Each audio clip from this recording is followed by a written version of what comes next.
আজকে যে কেকের ভিডিওটা তোমাদের সঙ্গে শেয়ার করব, এটা বেশ কয়েকদিন আগে আমি এই কেকটা বানিয়েছিলাম যখন প্রচণ্ড পরিমাণের গরম ছিল।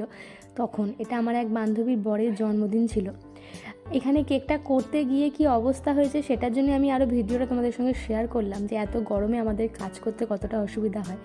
দেখো, যখনই আমি এখানে স্ক্র্যাপার দিয়ে কেকটা প্লেন করতে গেলাম তখনই কিন্তু তলার ক্রিমটা পুরো গলে গিয়ে কেকটা পুরো সরে গেল। আবার নতুনভাবে সেখানে ক্রিম লাগিয়ে তবে কিন্তু কেকটাকে সেট করতে হলো। এই ডিজাইনটা এর আগেও আমি একটা 1 পাউন্ডের কেকের মধ্যে করেছিলাম, আর এটা ছিল একটা বেন্টো বক্স কেক।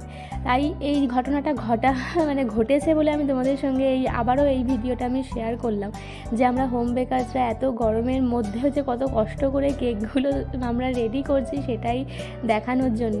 আর তার পরিবর্তে তোমরা যে এত ভালোবাসা দিচ্ছ সেটা তো আর বলার মতন কিছুই নেই। এভাবেই পাশে থেকো, ভালোবেসে যেও। আর কাজ যদি ভালো লেগে থাকে তাহলে তো অবশ্যই চ্যানেলটাকে সাবস্ক্রাইব করে লাইক, কমেন্ট, শেয়ার